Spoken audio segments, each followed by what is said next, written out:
Cuma itu suara ketokan dari luar terus aja tuh. Tok, tok, tok, tok.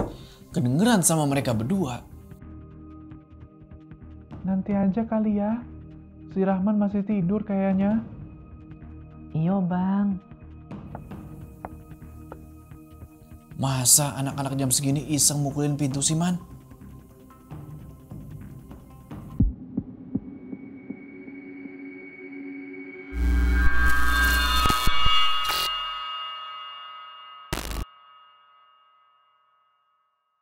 Assalamualaikum teman-teman, balik lagi sama gue Joe. Apa kabar kalian semua? Semoga kalian semua yang nonton video ini diberikan kesehatan, dilancarkan rezeki, dan selalu dimudahkan urusan-urusan, dan selalu dilindungi dari segala mara bahaya di dunia ini. Oke.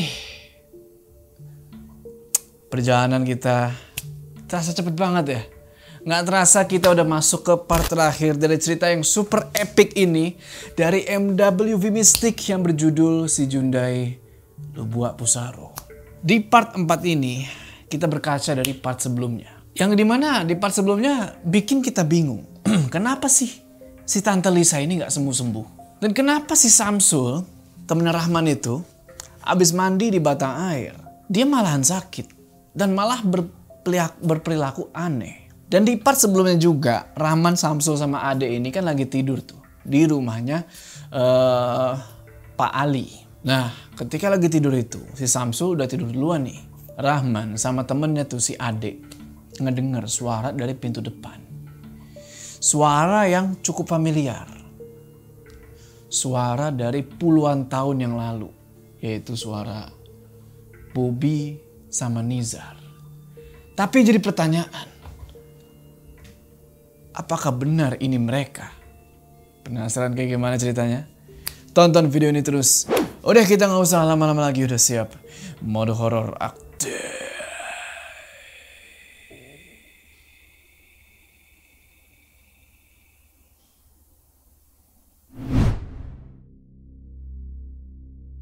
Pagi harinya, mereka bangun tuh sekitar jam 7 pagi. Rahman bangunin lah tuh si Ade sama Samsul. Ingetin tuh mereka kan, supaya siap-siap buat pulang. Karena dari rencana mereka, kalau mereka cuma bakal main di kampungnya Rahman ini cuma 2 hari, Sabtu Minggu. Nah setelah itu mereka mesti pulang. Tapi Rahman lihat si Samsul ini kayak yang belum kuat buat jalan. Karena dia masih sedikit meriang di situ.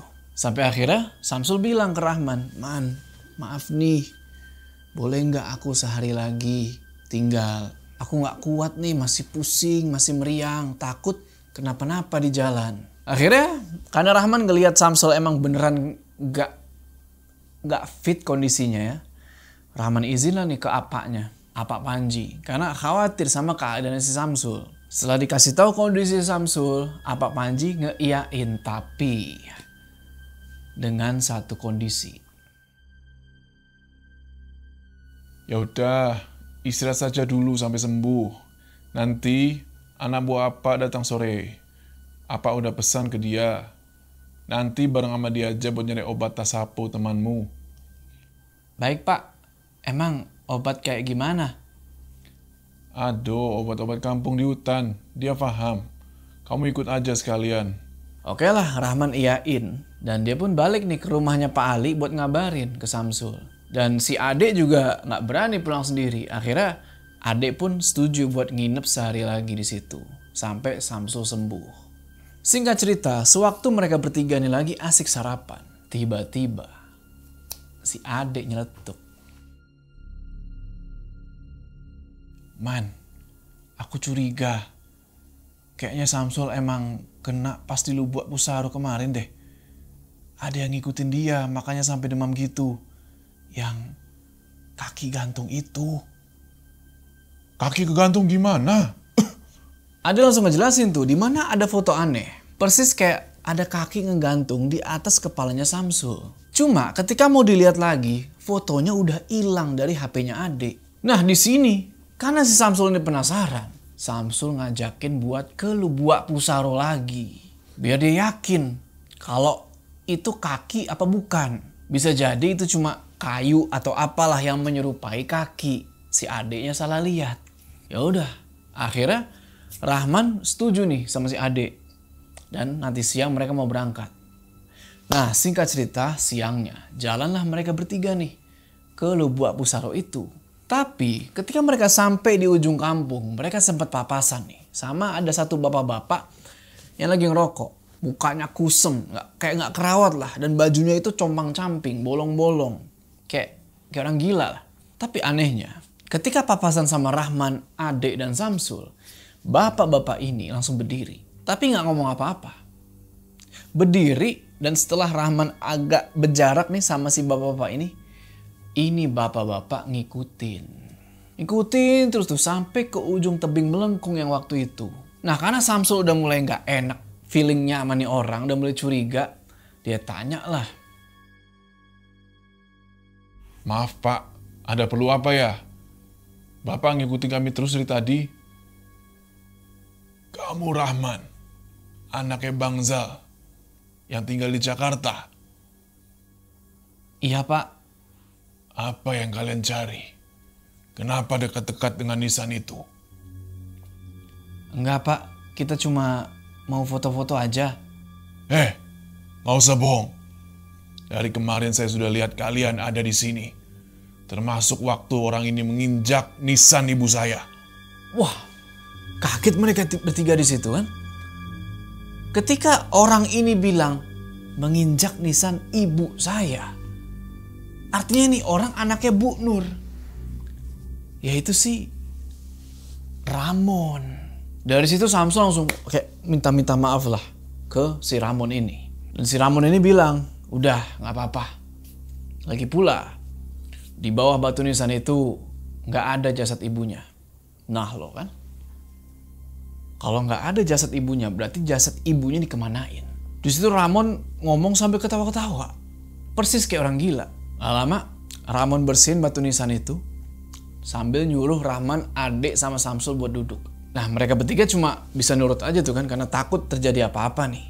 Secara mereka nggak tahu nih berhadapan sama siapa. Nah, ketika mereka bertiga udah duduk, tiba-tiba Ramon ini ngomong.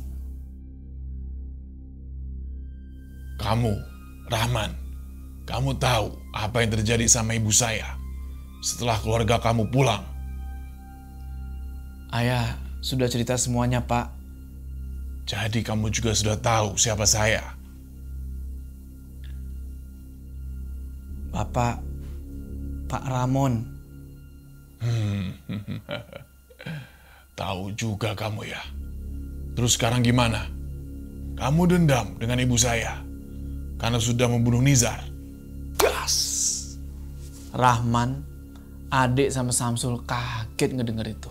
Mereka nggak nyangka sama apa yang udah dikeluarin dari mulutnya si Ramon ini. Selang beberapa detik kemudian, Ramon nyambung lagi nih ngomong. Saya kasih tahu sama kamu. Ibu saya melakukan itu bukan atas kehendaknya sendiri. Tapi ada orang yang menyuruhnya. Kamu tahu siapa orangnya? Rahman cuma geleng-geleng aja tuh. Karena setahu dia yang udah ngebunuh Nizar itu ya Ibu Nur. Sampai akhirnya tiba-tiba Ramon kayak mukul-mukul pahanya sambil bilang kayak gini. Apakmu, Panji?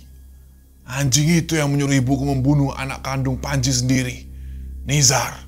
Wih, Rahman gak percaya dong. Gak percaya dia sama apa yang dibilang orang yang penampilannya kayak orang gila ini. Karena setahu dia apa Panji ini baik dan ramah. Bahkan apa Panji ini nangis-nangis, teriak-teriak histeris karena kehilangan anaknya si Nizar itu. Di sini Ramon terus tuh ngelanjutin omongannya. Saya di sini saksi mata hidupnya. Apakmu dulu sering bolak-balik ke rumahku dan memohon-mohon cara untuk menjadi kaya. Dia rela memberikan apapun sampai ibu saya menawarkan cara penumbalan. Dan Panji rela menumbalkan anaknya sendiri demi harta. Tidak akan ada yang percaya sama omonganku. Karena memang aku sudah dicap sebagai anak dukun terkutuk. Intinya, aku sudah kasih tahu kamu apa yang bakal terjadi setelah ini. Perjanjian si Junda itu terjadi 10 tahun sekali. Habis itu akan ada tumbal lagi. dan bisa bertahan 10 tahun. Intinya, ada inang tempat tinggal Jundai. 10 tahun lalu, tumbalnya Nizar dan inangnya Lisa, tantemu. Sekarang, Panji akan mengorbankan anak keduanya. Siapa namanya? Sinta ya? Dan yang akan jadi inangnya adalah istrinya Panji, orang kaya kampung sebelah. Hei, Bapak tidak boleh asal tuduh. Seenaknya saja menilai seseorang akan melakukan ini itu. Tahu apa Bapak? Saya bahkan tidak kenal siapa Bapak yang mengaku-ngaku sebagai anaknya Nur dan menuduh Pak Panji sebagai pelakunya. Gila Bapak. Ya, terserah. Kalian mau percaya atau enggak? Hari ini, rencana tumbal akan dilakukan. Sinta, entah bagaimana akan disuruh ke Lubuk Pusaro dan akan dihilangkan di sana seperti 10 tahun yang lalu. Apamu itu pakai cara bersih supaya orang tidak tahu siapa pelakunya. Saat kamu dulu, Pak Panjimu dulu itu nyuruh Bobby akan mengajak kamu dan Nizar mandi di batang air. Tahu kamu, Bobby seharusnya korban di sana. Dia cuma ditugaskan buat kalian bertiga pergi ke sana supaya Nizar diculik dan dijadikan tumbal. Makin gak percaya Rahman sama omongan ini orang. Karena gak mau ngedenger bualan orang ini lebih jauh lagi. Akhirnya dia ngajak adik sama Samsul buat cabut dari tempat itu. Tapi ketika dia baru ngelangkahin kaki, tek tek tek, tiba-tiba dia keinget sama cerita dari ayahnya. Dulu ketika pulang kampung, sekitar 10 tahun yang lalu. Akhirnya Rahman tanya lagi nih. Bu Nur sudah meninggal 10 tahun yang lalu. Dan ilmu itu akan turun ke anaknya. Berarti Pak Panji sekarang berhubungan sama Bapak. Bapak secara gak langsung bilang bahwa Bapak adalah calon eksekutornya. Aneh. Siapa bilang ibuku sudah meninggal? Kamu gak berpikir kenapa Lisa masih belum lepas Jundainya sampai sekarang? Nur, ibuku masih hidup sampai saat ini. Dan Panjilah yang memeliharanya. Wah, Rahman, adik sama Samsul diem semua tuh. Bingung mau jawab apa. Habis itu mereka bertiga jalan lah, ninggalin si orang gila ini.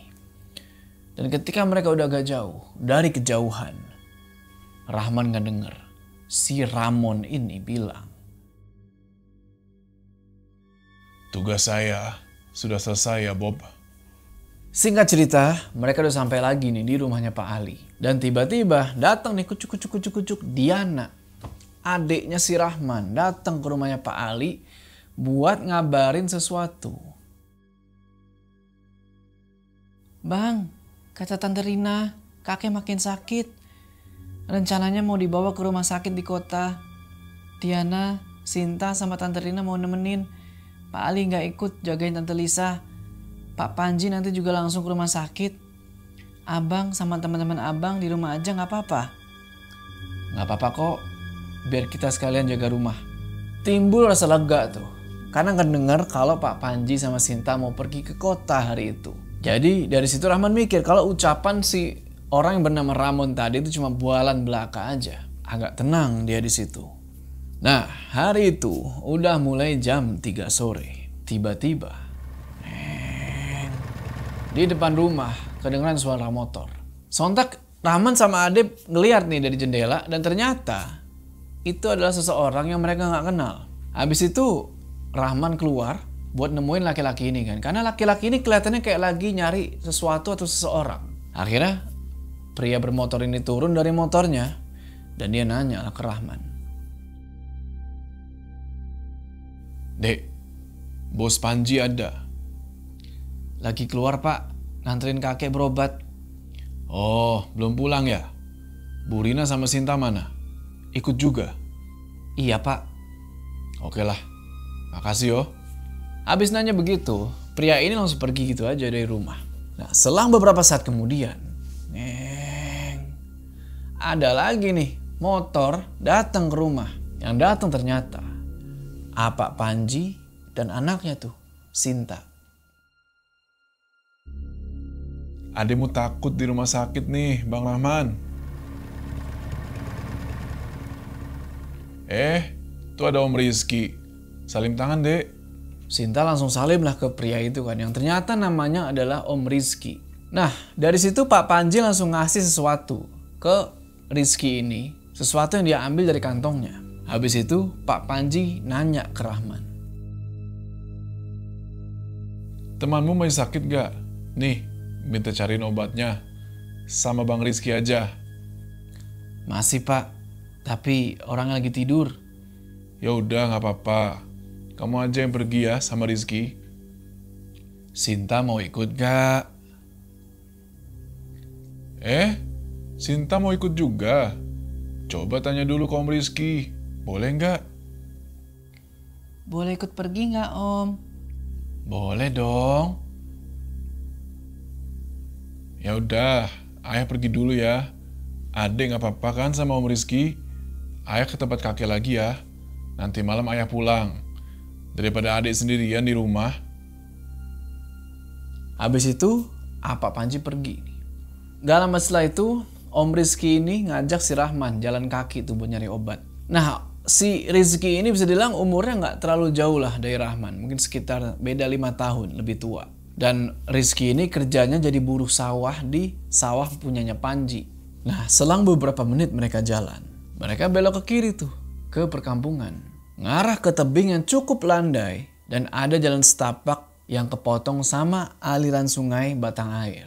Rahman agak ragu gitu kan, dia nanya, ini kita nyebrang bang? Nah si Rizky ini bilang, iya itu obat-obatannya ada di hutan di seberang sungai ini. Nanti kita cari di sana. Ya udah tuh kan, mereka pelan-pelan mulailah nyebrangin sungai ini sambil si Rizky ini masih ngegendong Sinta. Ketika mereka udah sampai di seberang, mereka jalan tuh, nyusurin ada tuh satu jalan setapak. Sampai akhirnya mereka tiba di titik tengah-tengah hutan. Di situ Rizky tiba-tiba berhenti. Terus dia jongkok ngasih tahu ke Rahman dan si adek yang ikut juga waktu itu. Kalau daun yang banyak cabang dan ada durinya, nah itulah daun yang nanti dipakai. Jadi obatnya si Samsul. Ya udah, dari situ akhirnya Rahman sama adek mulailah ngumpulin dedaunan itu. Nah, di sela-sela nyari dedaunan, tetap aja nih Rahman waspada. Karena keinget sama omongannya si Ramon. Dia sambil nyari sambil tetap matanya sesekali ngeliatin gerak-geriknya si Rizky. Yang masih tetap ngegendong Sinta. Sekitar 15 menitan, mereka kelar nih ngumpulin daun-daun itu. Rizky ngajakin lah nih buat balik ke rumah. Mereka pulang lah lewat jalur yang sebelumnya mereka lewatin. Di sini posisi adek paling depan. Disusul sama Rahman, terus terakhir Rizky nih. Di paling belakang sambil masih gendong Sinta. Jauh mainnya Sinta nih. Dimarahin gak nih Om nanti sama ayah? Enggak, Om. Kan tadi ayah yang nyuruh. Nah, ketika mereka sedikit lagi mau sampai di tepian sungai yang awal mereka mau nyebrang tuh. Tiba-tiba dari kejauhan kedengeran nih suara orang ngaji. Yang tandanya udah mau masuk waktu maghrib. Nah dari situ nggak tahu kenapa Rahman nih mulai ngerasa kok suasana jadi aneh. Padahal sebelumnya itu baik-baik aja. Sampai akhirnya mereka tiba nih di tepian sungai. Ade yang paling depan tiba-tiba berhenti, dek. Dan dia langsung balik badan nih ngeliat ke arah Rahman. Dengan muka ekspresi yang ketakutan. Rahman yang ngeliat itu langsung kaget. Karena si Rahman ini ngeliat yang harusnya sungai dangkal yang dengan mudah mereka bisa lewatin itu berubah. Yang Rahman lihat sekarang di hadapannya Ade itu jurang. Jurang dengan ketinggian sekitar 20 meter dan gak mungkin bisa dilewatin. Hah? Tadi kan kita lewat sini. Sejak kapan ada jurang? Bang Rizky, sini deh. Kayaknya kita salah jalan. Man, Bang Rizky sama Sinta gak ada man. Spontan Rahman langsung cek. Yang tadi dia ngomong ke arah depan, dia nengok gitu kan. Udah nggak ada Rizky. Wah, Rahman langsung lemes tuh kan. Dadanya sakit tuh, keringat keluar deres. Bukan masalah Rizkynya, tapi Sintanya ini loh. Udah dibawa kabur. Dan waktu itu, inget kan tadi ada sayup-sayup kedengeran suara orang ngaji karena mau masuk waktu maghrib. Sekarang udah nggak ada. Hening banget. Wah, adek di situ udah astagfirullah. Udah benar-benar ketakutan dia. Dia coba nyalain tuh HP yang dia bawa. Coba nyalain. Nggak bisa. Entah baterainya habis atau HP-nya rusak, nggak tahu. Tapi di sini Rahman coba buat menenangkan suasana. Dia bilang ke adek tuh, udah dek, kita coba cari jalan lain dulu. Kita nggak usah mikir yang aneh-aneh. Kita coba cari jalan landai buat nyebrang ke kampung. Si adek di situ cuma diem aja. Nah, di situ mereka akhirnya nyusurin lah tuh tepian jurang itu kan. Berusaha buat nyari siapa tahu ada jalan landai buat nyebrang. Sambil berharap juga mereka bakal ketemu sama warga sekitar. Tapi udah kurang lebih 30 menitan mereka susurin itu pinggir tebing. Tetap mereka nggak ketemu ada jalan turun. Apalagi ketemu sama warga. Yang mereka lihat dari tadi itu cuma pohon-pohon gede yang udah mulai gelap. Wah, adek udah gemeteran tuh. Dia coba nyalain itu HP yang lagi kan. Sampai panik gitu. Dia bilang ke Rahman, "Man, ini kita di mana sekarang sebenarnya?" "Aku nggak tahu, Dek. Aku nggak tahu di seberang itu sisi kampungku atau bukan. Jam segini harusnya udah banyak lampu yang nyala. Tapi di seberang sana sama kayak di sini, hutan semua." "Man, aku ngerasa kita cuma muter-muter aja dari tadi. Kita dari tadi jalan lurus ke hilir kok. Nggak lawan arah sungai juga. Tapi aku ngerasa kita ngelewati pohon-pohon yang sama dari tadi, Man. Bentuk hutan emang gini semua, Dek. Kamu kalau nggak ada solusi, mending diam aja." Karena adek udah kesel banget di situ nih, Rahman nggak mau ngerti. Dia ambil sendalnya dia lempar ke pohon. Dan satu hal yang Rahman ngeh di situ, kalau emang bener mereka ini kayak muter-muter aja. Secara mereka ini udah jalan lama banget. Cuma nggak tahu kenapa langit tuh nggak berubah jadi malam. Langit itu masih kelihatan kayak sore menjelang maghrib. Rahman terus jalan tuh sambil nahan rasa sakit. Dimana kakinya udah mulai pegel. Sementara si adek semenjak debat itu dia cuma diem aja. Sampai akhirnya Rahman udah gak kuat lagi nih buat jalan. Dan dia ngajak adek buat istirahat dulu sebentar. Udah tuh kan Rahman nyenderin badan itu di pohon gini. Sambil mikir, kok gak ada ya tanda-tanda jalur turun. Terus si adek jongkok nih di depannya Rahman ngeliatin. Terus adek nunjuk ke sisi kirinya Rahman tuh. Kayak suruh ngeliat, lihat tuh gitu. Sontak Rahman ngeliat dong ke arah yang ditunjuk sama si adek. Lalu mau tahu apa yang Rahman lihat? Sendal yang tadi dilempar sama adek ke pohon. Mereka ketemu lagi sama sendal itu. Wah, di situ pikirannya Rahman langsung kacau. Karena akhirnya dia sadar satu hal, kalau adek bener. Mereka berdua ini cuma muter-muter aja di tempat. Nyoba buat mikir positif, nggak bisa. Wah, udah bener-bener stres lah di situ kan. Dan adek pun udah nangis tuh saking ketakutannya dia. Mereka diem lagi tuh sebentar. Sampai akhirnya adek bilang kayak gini, "Man, gimana kalau sebenarnya jurang ini ilusi? Kalau kita lompat, kita bisa ketemu jalan pulang." "Itu kalau benar. Kalau itu jurang asli gimana?" "Pilihannya mati di dunia nyata atau mati di sini kan?" "Dek, udah, kita cari jalan lain." "Kita nggak akan tahu kalau kita nggak coba, Man." "Dek, ada cara lain. Kamu kan nggak bisa berenang juga." "Ya apa? Kamu dari tadi juga cuma nangis dan nggak tahu harus ngapain kan? Kali ini dengerin aku, Man. Aku udah buktiin kita cuma muter-muter aja dari tadi. Dan sebelumnya kamu nggak percaya. Sekarang tolong percaya sama aku untuk hal ini." Rahman diem di situ. Di situ Rahman hampir aja ngeyain keputusannya Ade buat ngeloncatin jurang itu yang dianggap ilusi.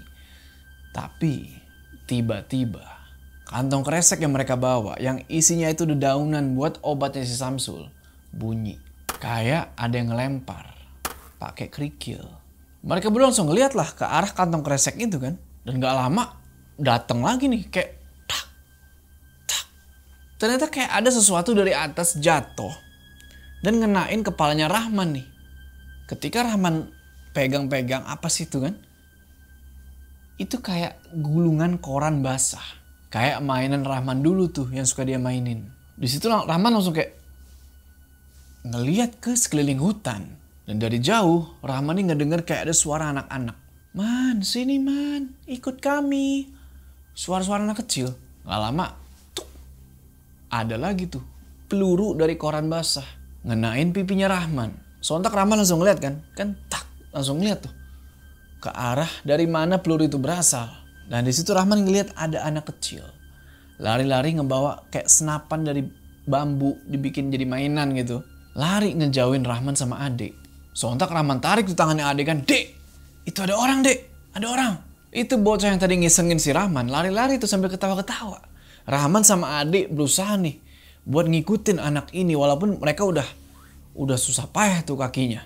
Mereka kejar ini anak kan, tapi anak ini gak kekejar. Dan ketika Rahman sama Ade udah mulai melambat karena capek, anak ini juga ikut melambat, seakan-akan minta buat dikejar gitu. Nah singkat cerita, mereka terus ngejar anak ini sampai mereka masuk ke dalam hutan. Ngelewatin semak-semak, pohon tumbang, dan makin lama makin menjauh dari sisi jurang tadi. Sampai akhirnya itu anak yang mereka kejar ngomong lagi, ayo cepetan man, cepetan. Sambil ketawa-ketawa tuh, hehehe, kayak anak kecil. Nah, pas mereka sampai di titik tengah hutan, itu anak kecil tiba-tiba belok. Set! Sontak Rahman sama Ade ngikutin. Cuma pas mereka ikutin belok, mereka nggak lihat anak kecil itu lagi. Anak kecil itu hilang. Lebih parahnya lagi, mereka ini bener-bener ada di tengah hutan. Dan Rahman sama sekali nggak inget jalur yang udah dia lewatin. Dan Rahman ini sadar, langit itu udah kayak mundur. Persis balik kayak awal sore tadi.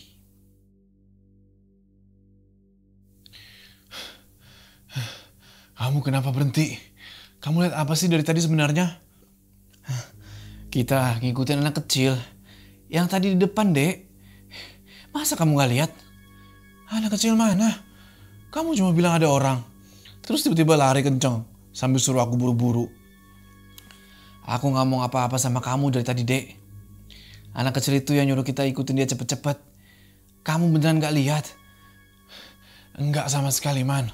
Kalau bukan karena kamu lari, aku juga gak akan lari begini. Terus sekarang apa nih? Kita udah bener-bener di tengah hutan sekarang. Gak ada jalan setapak. Gak ada cahaya. Nunggu besok pagi.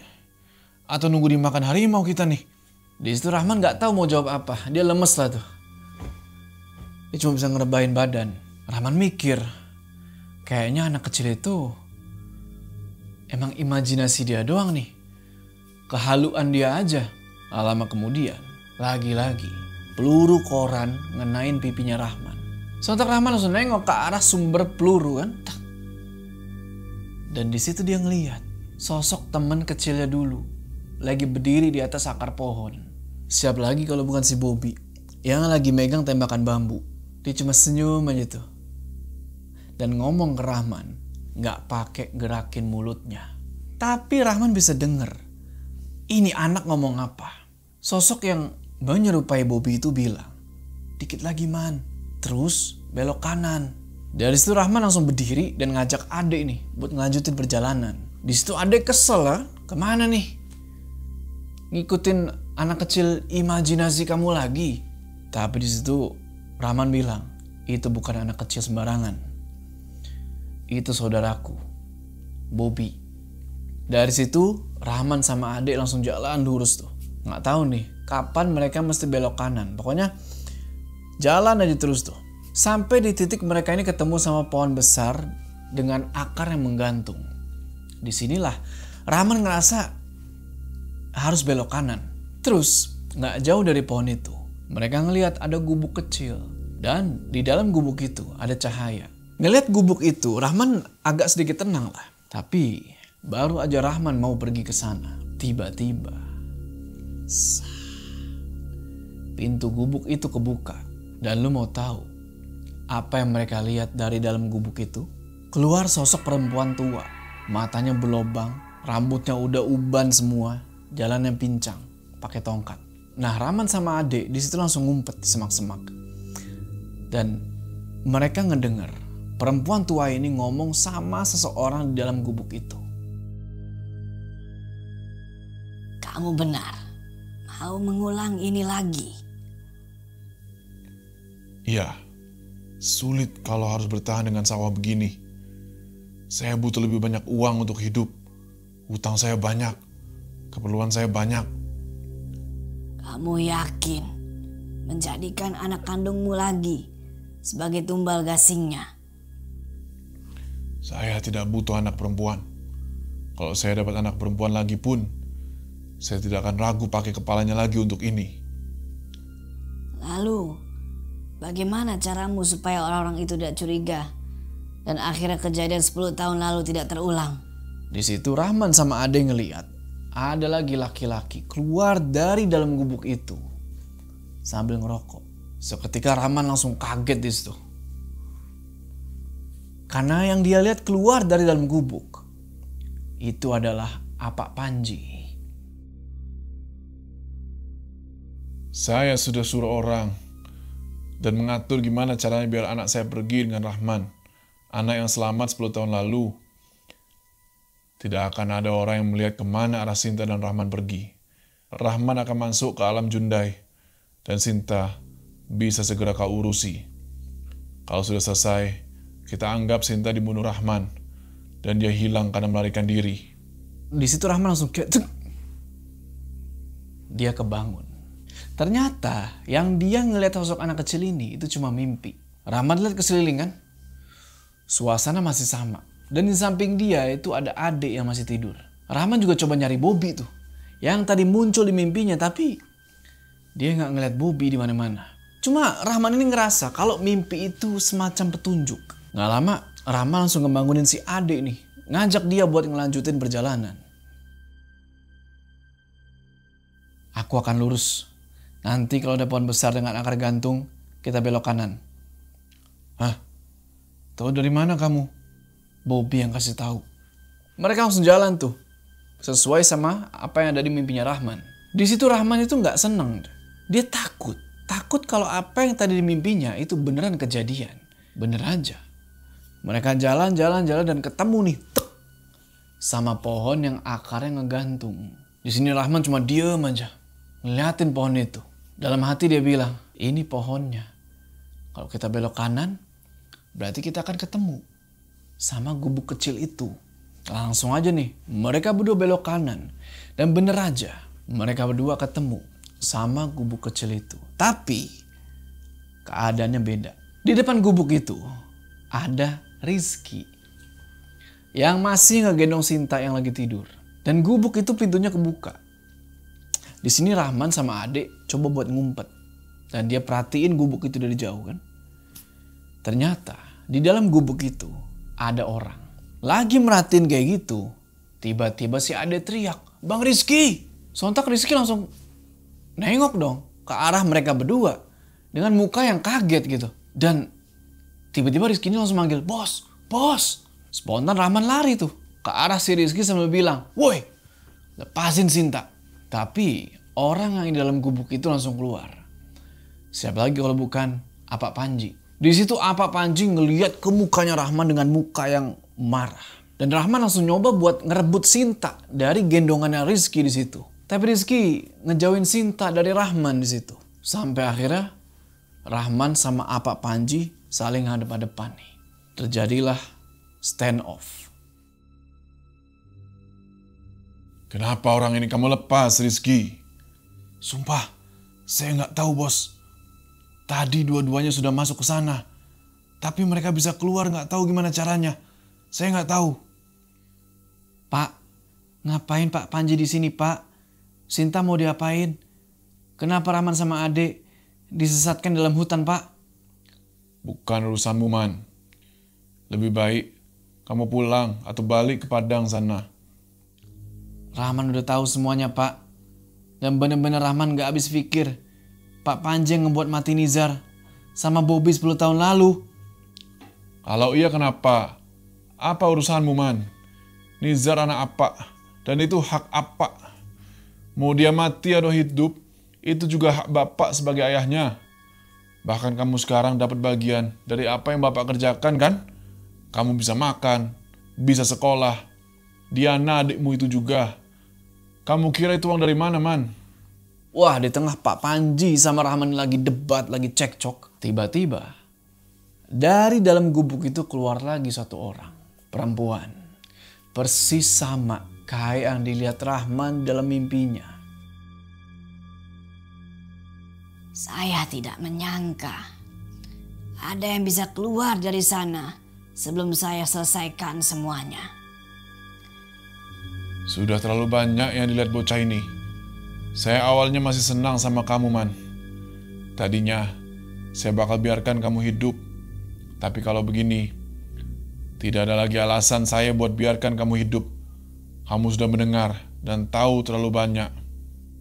Rizky, terus pegangin Sinta. Kita bereskan dulu bocah ini dulu. Nur, terserah kamu mau apakan orang-orang ini.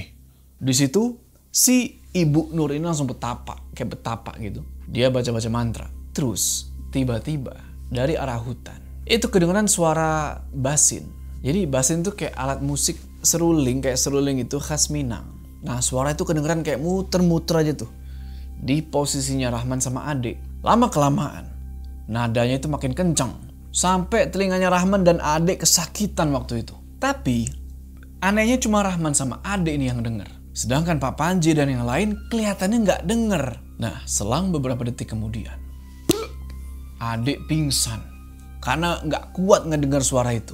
Sementara Rahman dia masih bertahan tuh, walaupun kupingnya ini udah mulai keluar darah. Rahman merem sambil terus tuh istighfar, astagfirullah, astagfirullah, sampai tiba-tiba Rahman ini ngedengar suara ting, dentingan kencang banget di kupingnya. Refleks Rahman buka mata, dek. Dan di situ dia bingung. Karena sekarang dia udah pindah tempat nih. Ke tempat lain yang dia nggak tahu itu di mana. Di sekeliling dia itu hutan, tapi gelap banget. Dan langitnya itu warnanya ungu. Nggak ada bintang sama sekali. Terus Rahman ini ngerasa kalau dia ini nggak sendiri. Karena dia udah ngelihat ada kayak sat sekelebatan warna putih yang lewat. Dan bener aja, dari jauh Rahman ngelihat sosok. Badannya lebar, mukanya serem. Si Jundai. Yang dilihat waktu itu lagi ngegantung di pohon Nubuak Pusaro. Sekarang udah ada di depan matanya Rahman. Di situ Rahman langsung lari lah, saking takutnya. Lari dia tuh kan, tolong, tolong. Cuma sayangnya nggak ada yang ngedenger teriakan dia. Karena di situ bener-bener nggak ada siapa-siapa. Sementara si Jundai itu terus pindah dari pohon ke pohon ngejar si Rahman sambil ngeludahin dia. Rahman terus teriak-teriak tuh minta tolong kan. Dek, kakek, Pak Ali, semuanya dipanggilin. Nggak ada yang ngejawab. Rahman terus lari nggak tahu mau kemana. Sampai akhirnya karena kecapean dan nafas udah habis. Kaki kirinya itu kesandung. Brak, kesandung akar pohon dan dia pun jatuh. Nggak sampai di situ. Jidatnya kebentur batu. Di situ Rahman udah nggak bisa ngapa-ngapain lagi. Bangun nggak bisa. Kepala udah sakit banget. Yang dia lihat cuma langit warna ungu sama bayang-bayang si Junda itu yang muter-muter aja di atas. Dan beberapa saat kemudian, si Junda yang dari tadi muter-muter tiba-tiba melesat kayak mau ngehantem badannya Rahman. Dan disitu Rahman merem kayak, ya Allah, kalau ini emang udah akhir, saya ikhlas. Udah pasrah dia karena badannya benar-benar udah gak bisa gerak. Tapi tiba-tiba, mau cari mati kau dengan saya? Tiba-tiba bus, terbang tuh bola api. Ngenain bas kepalanya si Junda itu. Sosok itu sampai mental. Dan laki-laki yang ngeluarin bola api ini ketawa-tawa. Habis itu kedengeran nih suaranya Bu Nur. Kayak yang kesel. Sialan. Siapa itu? Jangan cucu saya yang kamu bawa ke sini. Sialan. Jangan ganggu saya, monyet. Siapa yang ganggu pertama kali? Kamu harusnya tahu. Orang Pasaman tidak akan membiarkan cucunya kosong. Rahman terus nengok ke samping dan di situ dia ngeliat hutan yang tadinya gelap itu jadi terang. Bukan karena hutannya kebakaran, tapi dia ngeliat ada bola api yang lagi muter-muter di sana. Terus Rahman ngeliat ada Ade juga di situ. Cuma Ade ini tiba-tiba gesturnya aneh. Di situ Ade lagi jalan ngebungkuk, matanya ketutup kayak kakek-kakek gitulah. Ditambah di atas si Ade ini ada bola api yang warnanya biru. Rahman langsung teriak kan, "Ade!" Cuma nggak tahu kenapa Ade ini nggak denger. Tetap aja tuh dia jalan lurus ke arah si Jundai. Dari situ Rahman nggak denger si Ade ngomong sesuatu yang nggak pernah keluar dari mulut dia sekalipun. "Susah, aku berunding ya sama kalian. Aku hancurkan benda ini semua." Setelah Ade ngomong kayak gitu, tiba-tiba bola api yang muter-muter di atasnya dia itu berubah jadi gede dan cahayanya itu terang banget.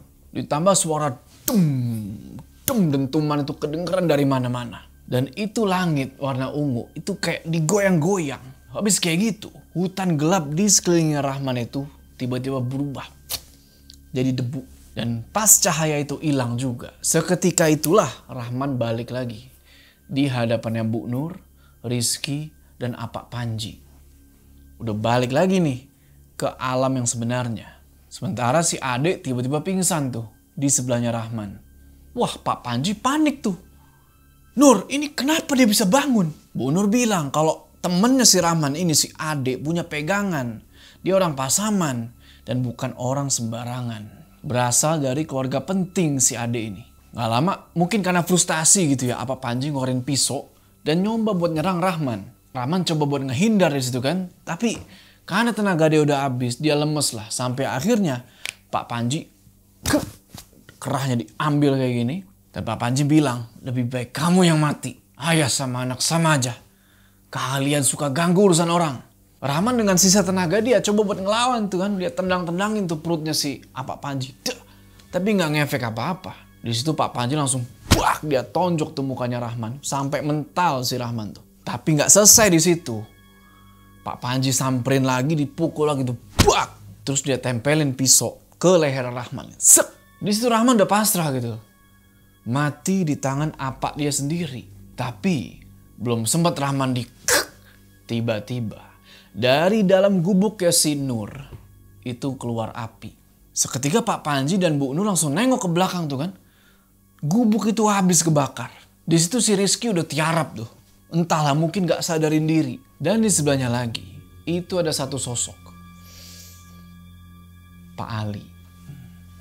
Pak Ali udah berdiri di situ sambil ngegendong Sinta. Sejak kapan abang di sini? Kenapa abang bisa ke sini?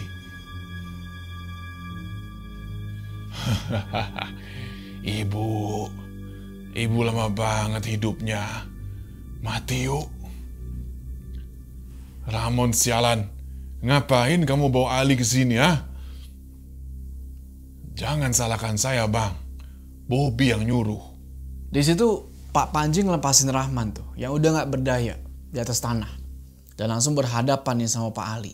Di situ Sinta yang lagi digendong Pak Ali itu manggil-manggilin ayah, ayah. Tapi gak dilepas sama Pak Ali. Meskipun Pak Panji, "Sinta ayo sini sama ayah." Tetep Pak Ali pegangin itu Sinta.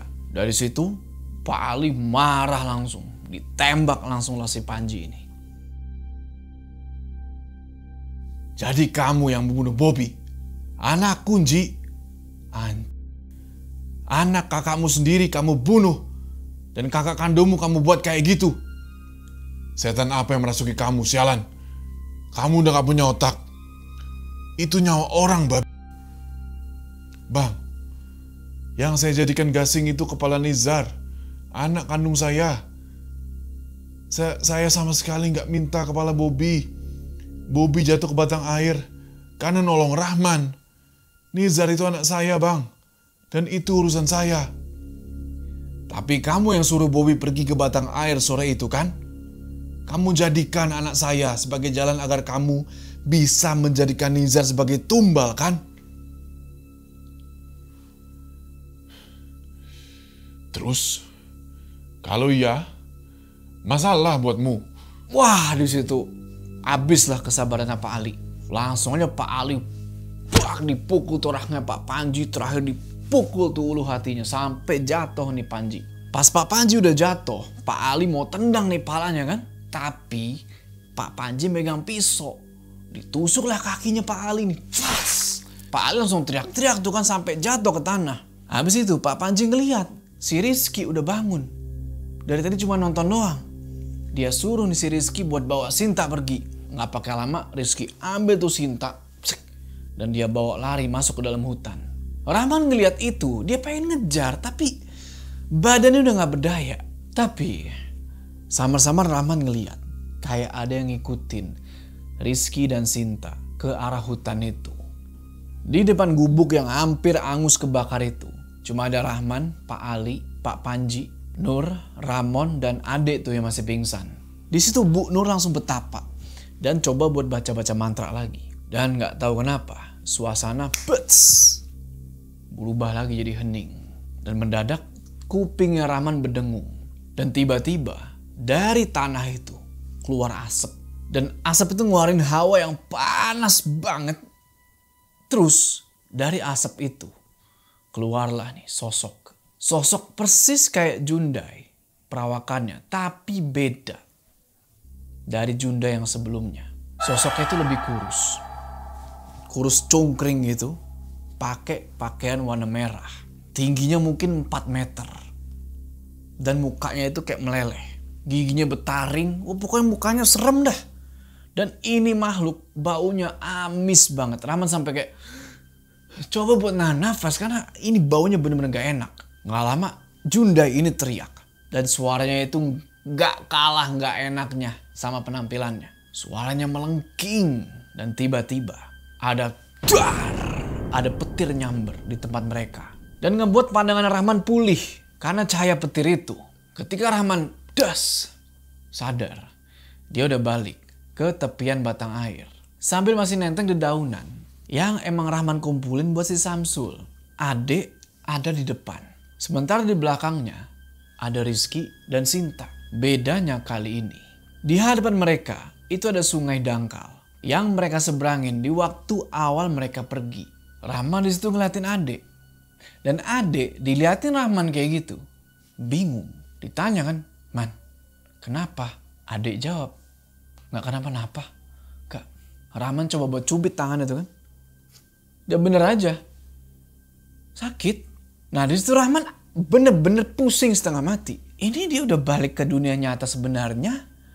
Atau yang tadi itu cuma mimpi? Dan waktu mau nyebrang sungai, Rahman ngeliat di seberang itu ada 2 anak kecil lagi berdiri di semak-semak belukar. Rahman kenal 2 sosok itu, yaitu Nizar dan Bobby. Cuma Bobby sama Nizar teriak-teriak di situ. Jangan kesini, putar balik, jangan kesini." Rahman langsung berhenti di tepian sungai itu. Dan Ade bingung kan, dia bilang, "Kenapa? Ayo kita pulang." Seakan-akan dia nggak ngelihat 2 sosok itu. Tapi Rahman ngelihat. Akhirnya Rahman bikin alasan lah. Bentar, kayaknya ada yang ketinggalan deh. Balik badan lah si Rahman kan. Cuma dia langsung dihadang sama Rizky nih. Nggak pakai ngomong apa-apa tapi berusaha buat nggak ngebolehin Rahman lewat. Akhirnya Ade tarik tangannya Rahman kan. "Mau kemana lagi sih? Ayo pulang." Nah di situ Rahman ngerasa tangannya Ade yang megang tangannya dia ini itu dingin dan basah. Di situ Rahman ngeliat lagi dong ke arahnya si Ade. Dan di situ penampilannya Ade berubah. Ade ini tiba-tiba jadi basah kuyup. Dan di kepalanya itu ngalir air tuh kayak bercucuran. Rahman yang kebingungan nanya, "Dek, kenapa kamu basah?" "Basah? Enggak kok. Ayo pulang Man. Kita obatin Samsul." "Man, ayo pulang. Man, ayo pulang." Rahman teriak disitu kan. Wah, dia tendang sekuat tenaga si Ade. Dia dorong tuh si Rizky yang gendong Sinta. Awas gitu kan. Dia lari tuh menjauh dari situ. Dan dari belakang dia terus ngedengar tuh suara adik Rizky terus manggil-manggilin dia. Wah, di situ Rahman gak peduli lagi, dia lari terus sambil nengok kanan kiri, takut dia dibayang-bayangi sama makhluk itu. Dan bener aja, dari sela-sela pohon Rahman ngeliat ada sosok yang melayang tuh ngikutin dia. Sementara dari arah belakang ada Jundai merah yang tadi nunjukin wujudnya. Melayang ke arah Rahman sambil ngeluarin suara persis kayak suaranya Adik dan Sinta barusan. Tapi Rahman terus lari sampai akhirnya dia mentok di tepi jurang. Di situ Rahman udah ke pojok. Dia nggak bisa kemana-mana lagi. Jadi pertanyaan sekarang adalah, bisakah Rahman selamat di sini? Junda itu terus melayang ke arah Rahman kan dengan muka yang makin nggak jelas. Layang tuh dia, dan ketika Junda ini udah semakin deket, di situ Rahman udah pasrah. Dia cuma nunduk kayak dia sujud tuh. Dalam hatinya dia doa, ya Allah tolong lindungi saya ya Allah. Dan tiba-tiba kedengaran suara.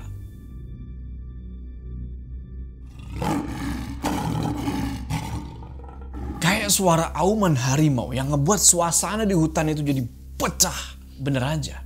Gak tahu dari mana itu Rahman ngelihat ada macan gede banget segede sapi. Warnanya merah, lari dari dalam hutan dan nyerang itu si Jundai. Dan di sini macan dan si Jundai ini berantem tuh. Mereka berantem tuh dan pada akhirnya si Jundai ini dikalahkan sama sosok macan ini. Dihantam kepala Jundai ini ke tanah, brak, digigit kepalanya sampai hancur. Dan setelah Jundai ini hancur, Rahman seketika balik ke posisi di mana tadi ada Pak Ali, Adik, Pak Panji. Rahman ngelihat di depan dia itu harimau yang tadi ternyata itu adalah harimau Sumatera yang lagi wah mencabik-cabik badannya Bu Nur. Sontak Pak Panji teriak lah, pergi lepasin. Tapi itu harimau nggak peduli, dia tetap aja tuh nyabik badannya Bu Nur nggak pakai ampun. Di situ Bu Nur udah diambang kematian, badannya udah hancur-hancuran tapi masih nafas. Sampai pada akhirnya lehernya digigit sama harimau itu dan dibawalah badannya Bu Nur ini ke dalam hutan. Wah, Rahman bener-bener palanya mau pecah di situ. Dia nggak percaya sama apa yang dia lihat. Di situ ada Ramon juga kan. Dan Ramon ini bener-bener kayak orang gila Pak. Dia ketawa-ketawa ngeliat ibunya dicabik-cabik.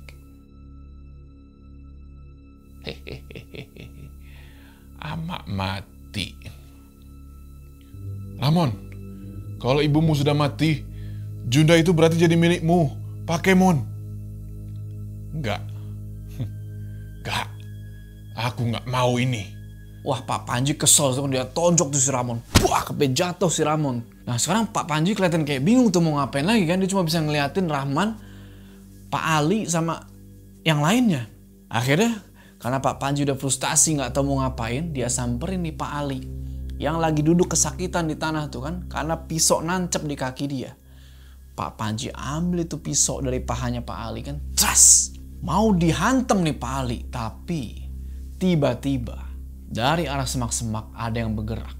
Muncul si Rizky dengan muka yang bonyok udah berdarah. Di situ Rizky kayak minta ampun gitu. Ampun bang, mereka di sini bang, ampun. Kayak minta ampun sama orang yang ada di belakang dia nih. Bener aja, ketika mereka berdua keluar dari semak-semak, barulah Rahman ngeliat ternyata itu Samsul. Samsul udah berdiri di belakang Rizky itu sambil diginiin kan bajunya nih, sambil ngegendong Sinta. Udah, abang mau pergi kemana terserah. Saya cuma minta diantarkan karena saya lupa jalan. Wah udah tuh si Rizky langsung lari ketakutan, dia lari tunggang langgang. Nah Pak Panji kaget lah sama apa yang dia lihat. Karena rencana terakhir dia, yang dimana harusnya dia manfaatin Rizky, itu udah gagal total. Ternyata Samsul ini diajak ikut buat jaga-jaga di kondisi darurat. Di situ Sinta yang lagi digendong sama Samsul manggil-manggilin ayahnya tuh. Ayah ngapain? Ngasih isyarat kayak minta digendong gitu loh sama Pak Panji. Pak Panji di situ udah pasrah ya, udah lemes. Dia cuma ngeliatin aja tuh si Sinta. Dari situ Pak Panji terus nunduk. Dia nangis tuh di depan semuanya. Dia nangis gitu kan, terus dia ngeliat lagi ke anaknya tuh Sinta sambil senyum gitu. Entah apa yang dalam pikiran dia. Rahman dan semuanya itu cuma bisa ngeliat. Sampai tiba-tiba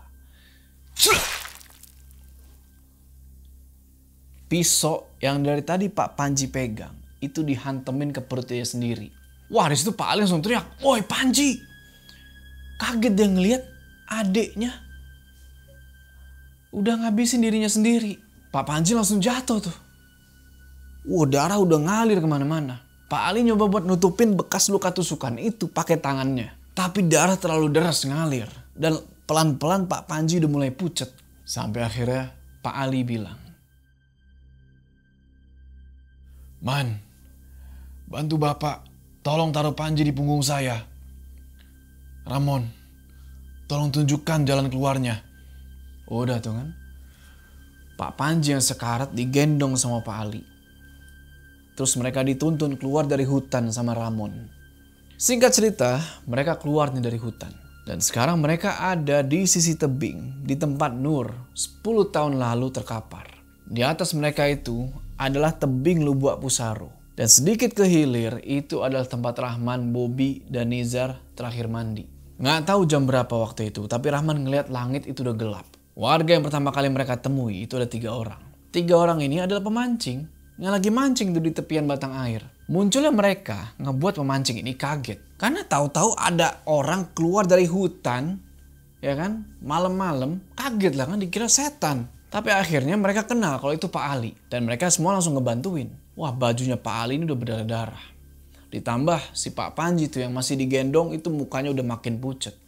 Dari situ Pak Panji langsung dibawa ke rumah sakit. Yang jaraknya lumayan jauh dari kampungnya Rahman. Tapi nggak ada pilihan lain, ya kan, udah kritis soalnya. Di rumah sakit itu adalah tempat di mana kakeknya Rahman dirawat. Bertiga tuh di motor, Pak Ali megangin Panji tuh di belakang buat dibawa ke rumah sakit. Sedangkan Rahman sama Ade dibawa tuh ke klinik bidan. Disusul juga sama Samsul dan Sinta. Sampai di klinik, akhirnya Ade sadar. Cuma si Ade ini nggak inget apa-apa. Ade dapat perawatan tuh karena dia badan udah luka-luka. Rahman juga dapat perawatan karena gigi dia itu retak. Ditambah mukanya udah lebam-lebam tuh kan karena dipukulin sama Pak Panji. Singkat cerita, setelah mereka kelar diobatin, mereka balik nih ke rumahnya si kakek Ahmad. Baru mau sampai rumah, tiba-tiba ada motor dari belakang. Sret. Motornya Pak Ali. Langsung aja tuh Pak Ali dengan muka yang khawatir nanya ke Rahman dan yang lainnya.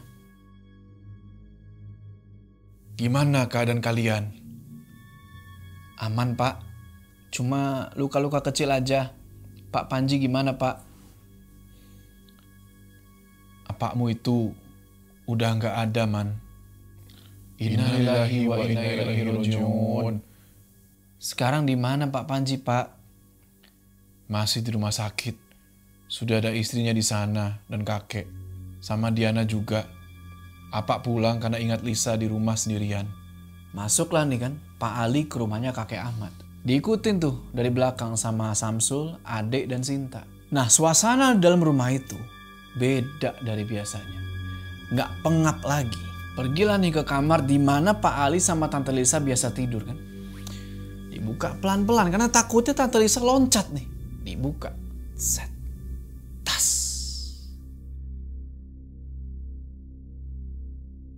Bang, kemana aja baru pulang? "Lisa, Iya bang. Lisa, Abang tahu kamu akan sembuh. Abang tahu kita akan sama-sama lagi." Wah, Rahman yang ngeliat itu sama yang lainnya juga itu pada ikutan nangis. Karena nggak percaya kalau Tante Lisa akhirnya bisa sembuh. Setelah sekian lama loh. Akhirnya dia sembuh. Singkat cerita, di sisa malam itu mereka semua istirahat, mereka tidur. Paginya mobil jenazah datang ke rumahnya kakek Ahmad buat ngebawa jenazahnya Pak Panji. Tante Rina ikut juga di mobil jenazah itu, yang dimana beliau langsung turun buat nyariin Sinta. Wah, di situ pecah lah kan, pada nangis tuh ketika Tante Rina ngelihat Sinta. Wah, sedih. Terus ada juga kakek Ahmad tuh turun dari mobil jenazah, tapi beliau cuma diem aja. Pas ngelihat anak pertamanya yaitu si Lisa di ujung pintu rumah, yang sekarang udah nggak kayak dulu lagi. Di hari itu Tante Lisa berdiri normal. Kakek Ahmad seperti nggak percaya kan. Dia nanya nih ke Pak Ali. "Ali, itu Lisa?" Pak Ali dengan senangnya bilang, "Iya Pak, Lisa sembuh. Wah, di situ si kakek Ahmad langsung melukin tuh Lisa kan. Tante Lisa dipelukin sambil nangis-nangis. Kakek Ahmad pun nggak percaya kalau pada akhirnya Tante Lisa itu bisa sembuh. Singkat cerita, akhirnya Pak Panji diurusin lah tuh jenazahnya sampai akhirnya dia dimakamin. Pak Ali sengaja gak ngasih tahu ke warga apa yang udah dilakuin Pak Panji semasa dia hidup. Supaya ya nggak jadi gunjingan warga-warga. Cuma Rahman, Samsul, Ade, dan Rizky yang tahu kejadian sebenarnya. 2 hari kemudian setelah badannya udah agak enakan, Ade sama Samsul pamit nih buat pulang. Dan mereka janji buat ngerahasiain itu semua. Nanti kalau orang tuanya Ade nanya, Ade bakal bikin alasan lah. Soal goresan-goresan, besetan-besetan di badannya itu. Bilang aja abis main ke hutan gitu. Nah setelah kejadian itu, Rahman sama Pak Ali yang awalnya renggang gitu ya, sekarang semakin dekat. Sekarang bisa dibilang Pak Ali itu udah kayak ngegantiin posisi ayah buat Rahman. Yang mana beliau kasih tuh Rahman sama Diana uang dan segala macam keperluan buat sekolah. Tante Rina juga mutusin buat pulang ke kampung halamannya sama Sinta. Ini bukan karena paksaan atau diusir. Karena emang Sinta bisa diurus sama kakek, nenek, dan om tantenya lewat Tante Rina. Beberapa bulan kemudian, Rahman dapat kabar nih kalau Ramon itu meninggal dunia dengan cara menggantung dirinya sendiri di pohon di tepian Lumbua Pusaro. Jasadnya ditemuin warga, itu udah digrogotin semut merah. Tapi sebelum dia mengakhiri hidupnya sendiri, warga bilang kalau Ramon ini suka histeris. Suka teriak-teriak kalau malam kayak seakan-akan dikejar sama sesuatu. Tapi orang-orang gak bisa ngelihat siapa yang ngejar Ramon ini. Jujur aja ya, sebenarnya kematian Ramon ini ngebuat Pak Ali agak sedih. Karena Ramon lah ini yang udah ngabarin Pak Ali dan Samsul bahwasannya Rahman, Ade, sama Sinta itu lagi dalam bahaya. Dan Ramon juga yang nunjukin dan ngasih tahu semua yang dia tahu tentang kesepakatan antara ibunya sama Panji itu sepanjang perjalanan di hutan. Dibongkar semua tuh sama Ramon. Mungkin bagi sebagian orang, Ramon ini cuma orang stres, orang gila yang gelandangan lah, nggak punya apa-apa. Tapi buat Rahman, Pak Ali, sama yang lainnya, Ramon ini udah kayak pahlawan. Seiring berjalannya waktu, keadaannya Tante Lisa itu makin membaik. Mukanya makin cerah, makin sehat. Dan sekarang udah dikaruniain 2 anak lagi. Namanya Toha dan Hakim. Dua-duanya tumbuh sehat dan normal. Tapi sayangnya, kakek Ahmad meninggal. Ketika Toha baru umur 2 tahun. Kakek Ahmad meninggal ya karena bisa dibilang umurnya juga udah lumayan tua. Memang sudah waktunya. Sebelum meninggal, Pak Ali sebenarnya sempat cerita juga tuh tentang apa yang udah dilakuin sama Pak Panji selama ini. Tentang apa yang sudah dia tumbalkan, apa yang sudah dia kerjakan dengan Bu Nur. Pokoknya sudah dibeberkan ya sama Pak Ali. Cuma ya kakek Ahmad disitu cuma bisa istighfar. Dan berharap semoga dosa-dosanya Pak Panji itu diampuni. Pertemanan 3 sekawan Rahman, Ade, sama Samsul terus berlanjut tuh sampai mereka lulus. Mereka juga sesekali nginep tuh di rumahnya Tante Lisa. Yang sekarang secara penuh rumah itu udah dikasih buat Rahman dan Diana. Dan sekarang Samsul juga udah kawin nih. Dia udah berkeluarga dan punya anak 1. Ade, doi jadi pengusaha sawit nih, punya orang tuanya. Sementara Rahman cuma jadi karyawan swasta yang mencoba buat hidup normal, mendapatkan uang sambil menghidupi adiknya, Diana. Oke teman-teman, itulah cerita dari MWV Mystic, si Jundai Lumbua Pusaro. Gimana menurut kalian ceritanya? Ya, sayangnya cuma 4 part ya. Kalian semua pasti protes nih. Kok cuma 4 part, bentar banget. 4 part juga per part itu sejam-sejam coy. Gila lu ya, suara kamu abis. Oke, tulis di kolom komentar kalian mau series apa lagi. Coba dari judul yang lain, yang gue gak mau judul yang itu aja. Gue mau judul yang variatif. Jangan Gama Budi lagi. Itu nanti. Kita bakal cerita yang lain dulu, oke? Oke, sebelum kita berpisah, jangan lupa kalian like video ini. Dan bagi yang belum subscribe, ayo subscribe ke channel ini supaya kalian gak ketinggalan cerita-cerita horor selanjutnya gue, Joe. Sampai ketemu di cerita selanjutnya.